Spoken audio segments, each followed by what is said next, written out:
প্রিয় শিক্ষার্থী বন্ধুরা আসসালামু আলাইকুম, স্বাগতম জানাচ্ছি বাংলাদেশ শিক্ষা বার্তার নতুন একটি ভিডিওতে। তোমরা যারা 2025 সালের এসএসসি পরীক্ষা দিয়েছো তাদেরকে ডাচ বাংলা ব্যাংক প্রতি মাসে 2,500 টাকা করে তোমাদের উপবৃত্তি দিবে এবং এই টাকা তোমরা ইন্টারমিডিয়েট অর্থাৎ কলেজের 2 বছর কিন্তু তুমি টোটালি পাবা। তো তুমি যদি এসএসসি পরীক্ষার্থী হয়ে থাকো এবং এসএসসি পরীক্ষা যদি পাশ করে থাকো তাহলে কিন্তু এই টাকাটা তুমিও পেতে পারো। তো দেখতে পাচ্ছ এই নিউজটি কিন্তু প্রকাশিত হয়েছে প্রথম আলোর নিউজ পেপারে। তো এখানে কিন্তু শতভাগ সঠিক তথ্য দেওয়া আছে।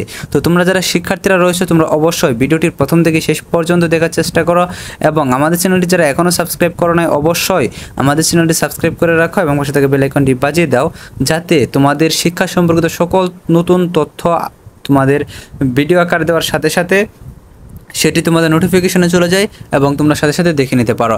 এছাড়া তোমাদের কলেজ ভর্তির সকল ইনফরমেশনগুলো কিন্তু আমাদের থেকেই তোমরা পেয়ে যাবা। তো যাই হোক, আসলে আমরা মূল বিষয়ে চলে আসি। তো আজকের এই নিউজটি তোমাদের পড়ে শোনাচ্ছি যে এখানে আসলেই কি বলেছে যে তোমাদের উপবৃত্তির বিষয়টা। তোমাদের এর আগেই কিন্তু বলে দিয়েছিলাম যে তোমাদের এসএসসি পরীক্ষার পর তোমাদের উপবৃত্তি দেওয়া হবে। তো এখন উপবৃত্তিতে কি বলেছে সেটা আমরা বিস্তারিত পড়ে নিই। দেখো, এসএসসি উত্তীর্ণদের শিক্ষাবৃত্তি দিচ্ছে ডাচ বাংলা ব্যাংক, মাসে 2,500 টাকা, মিলবে 2 বছর। তো দেখো, দেশের অন্যতম বেসরকারি Dutch Bangla bank PLC SSC ও সমমানের পরীক্ষায় উত্তীর্ণ পরীক্ষার্থীদের শিক্ষাবৃত্তি দিচ্ছে। 2025 সালে এসএসসি পরীক্ষায় উত্তীর্ণ মেধাবী প্রার্থীদের দেবে এই বৃত্তি। বৃত্তির মেয়াদ থাকবে 2 বছর। এসএসসি পরীক্ষায় উত্তীর্ণ কোনো শিক্ষার্থী এই শিক্ষাবৃত্তি পেলে এইচএসসি পর্যন্ত আর্থিক সহায়তা মিলবে।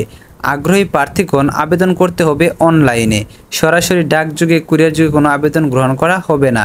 আবেদনের সময় হচ্ছে আগামী 6 আগস্ট পর্যন্ত। তো এই হচ্ছে তোমাদের 6 আগস্ট পর্যন্ত হচ্ছে তোমাদের আবেদনের সময়। তো এই সময়ের মধ্যে তোমরা যদি আবেদন করো তাহলে কিন্তু দেখা যাবে যে তোমাদের এই যে ডাচ বাংলা ব্যাংকের যে তোমাদের উপবৃত্তিটা, সেই উপবৃত্তিটা কিন্তু তোমরা সকল শিক্ষার্থীরা পাবা না। তবে মেধাবী স্টুডেন্ট যারা রয়েছে, যারা এসএসসি পাস করেছ এবং যাদের তোমাদের যেহেতু অনলাইনে আবেদন করার সিস্টেমটা যেহেতু রয়েছে, সেখানে তোমাদের আবেদন করার সিস্টেমটা তোমাদের অবশ্যই অন্য একটি ভিডিওতে দেখিয়ে দিব। এবং তোমরা শিক্ষার্থীরা ভাবছো যে সকল শুধু জিপিএ 5ধারীরাই কিন্তু এই উপবৃত্তি পাবে।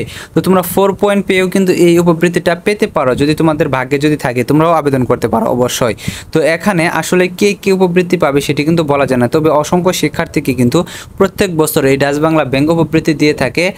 এখন মনে করো এই ডাচ বাংলা ব্যাংকে সবাই কিন্তু আবেদন করবে না, যেহেতু সবাই আবেদন করবে না সেহেতু তুমি যদি দেখা যায় তোমাদের আর্থিক অবস্থা যদি একটু খারাপ হয়ে থাকে বা তোমাদের যেহেতু এইচএসসি লেভেলে পড়াশোনার খরচ অনেক, তো তোমরা যদি গ্রাম পর্যায়ে হয়ে থাকো তাহলে তোমাদের 2,500 টাকা করে যদি পাও তাহলে কিন্তু তোমাদের পড়াশোনার সমস্ত খরচ কিন্তু চলে যাবে। শহরে যেহেতু এটা চলবে না, তবে গ্রাম পর্যায়ে সমস্ত খরচ চলে যাবে। কাজেই তোমরা যারা শিক্ষার্থীরা রয়েছে তোমরা অবশ্যই এখানে তোমরা আবেদন করার চেষ্টা করো এবং এখানে আবেদন করার মাধ্যমে কিন্তু তোমরা কিন্তু এই উপবৃত্তিটা পেতে পারো। ধন্যবাদ সকলকে পুরো ভিডিওটি দেখার জন্য।